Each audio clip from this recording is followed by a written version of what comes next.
Hello and welcome to Sharon Local History. Welcome to Sharon, Massachusetts. In this video, I would like to show you some pictures and videos from a hike we did this Sunday. It was amazing hike right here in Sharon on Beaver's Brook, and it was organized by Sharon Historical Society, Sharon Friends of Conservation, and Sustainable Sharon Coalition. We got very lucky with the weather, and we are super lucky to live in this town. This is panoramatic picture of Sharon, and the hike is right there on the right side. And this is the historic train station that was actually on the Providence side.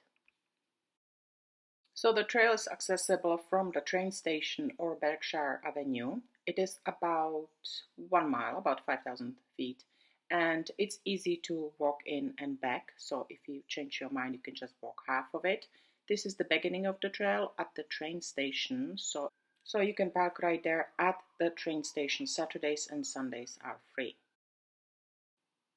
So during our hikes, we also like to educate people, and I do think that the collaboration between Historical Society and two groups that care for environment and conservation is very good fit for us. And we talked about the history of the train station and the pumping water station, as well as the standpipe that you can see on the first picture, by the way. We also talk about the history of Beaver Brook and all the industries that were there. I was also very thrilled that we had a bunch of people who understand nature and have a good knowledge, and they shared it as well. Paul Lowenstein, who was in the previous video, he talked to us about the water and conservation and basically how Sharon gets its drinking water, and how important this aquifer around Beaver Brook is. As you can see, we got really lucky with the weather. It was a fantastic day. We were maybe 1 week too late to miss the most amazing colors, but it was still fantastic. We also talked about the upkeep of the trail and what the Sharon Friends of Conservation role is. And then we saw different species of plants and we talk about them. So this is American chestnut, and Ken will tell you a little bit about it. And it wiped out all of these trees, really. I mean, there's a few of them around, but it just devastated. They were used for railroad ties, they used for building barn doors and things like that. The nuts were very helping all of the animals, deers and even people used to eat them. So that was the end of this. Now there's an American chestnut rejuvenation project, and they're using like 3 different techniques. They've bred, there are some trees that are in the wild, that like there's one up in Maine, there's a few up in Maine, but the way they find those is they fly over in about April or so when they bloom, and they have an airplane and they look down, they spot the trees and mark the spot. But they've tried to crossbreed those with the Chinese chestnut, because the Chinese chestnut is not susceptible to these. So they backbreed them, and then they take the ones that seem most promising and backbreed them again to the American, and then they keep doing it. So they're trying that. They're also using CRISPR, gene techniques to do the same things, and they're also using the viruses, that they, another way of changing the genetic model. So there are things all over the, practicing for that, and it hopefully will be able to rejuvenate. Thank you, Ken. That was fantastic. So the best part about the hikes is that we never know what we are going to find and see, and we never know who will join and will be able to talk about the stuff that we saw. So this is Sharon's volcano, and here is the DPW offices. I'm kidding. It is actually one of the very old pine trees at the trail, and somebody many years ago turned it into a tree house. Climb up on your own safety, and one of the pallets has got a stamp DPW, so I find it funny. Paul was admiring it and he was thinking about climbing up, but then he changed his mind. As you can see, the trail is quite well kept. When the leaves are down, it's a little harder to see where you are walking and you may kind of get lost, so do pay attention to the labels on the trees. This is, by the way, backside of Farnham Gate. So Farnham Gate is down composting area. And then we walk close to the sandy ridge. You can see lots of sand in that area.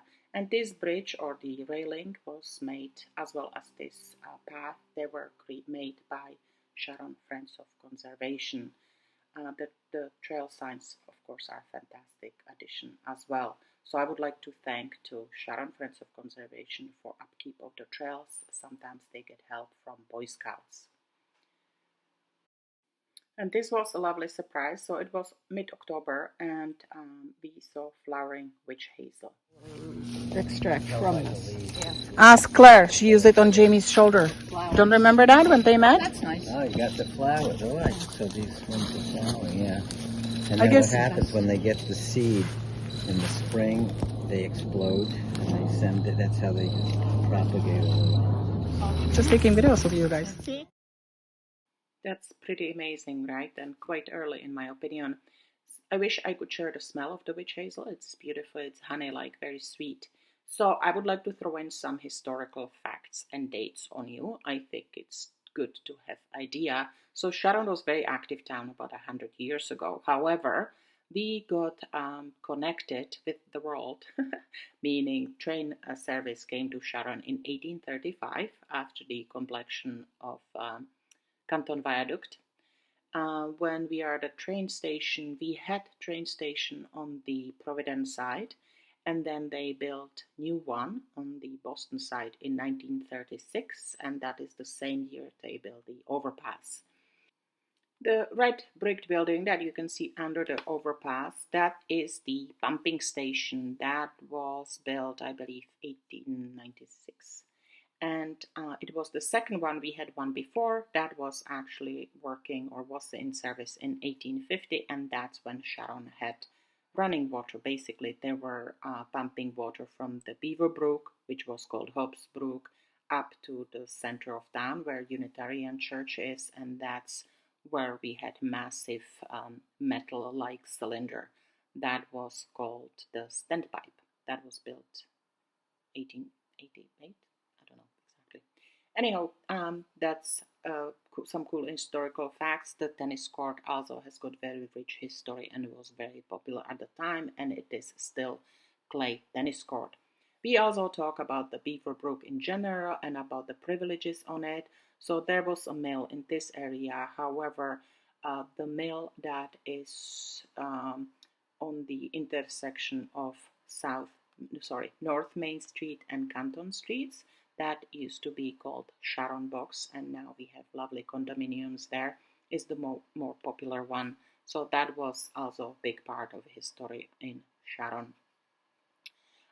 I would like to invite you for our future walks. As you can see, it's quite interesting. You spend time outside, you socialize with people, and you also learn a little bit about history and nature. I am always impressed what we can find, and I laugh how many very smart, educated, and knowledgeable people come to our hikes and are willing to share the information. So thank you to all who joined us, and thank you for organizing. If you would like to join us for future walks, just keep an eye on the websites of Sharon Historical Society or Sharon Friends of Conservation or Sustainable Sharon Coalition. We also use Facebook, all of us. We usually create event there. So thank you so much for watching this video, and I hope you learned something and enjoyed some of the pictures. And thank you for watching Sharon Local History.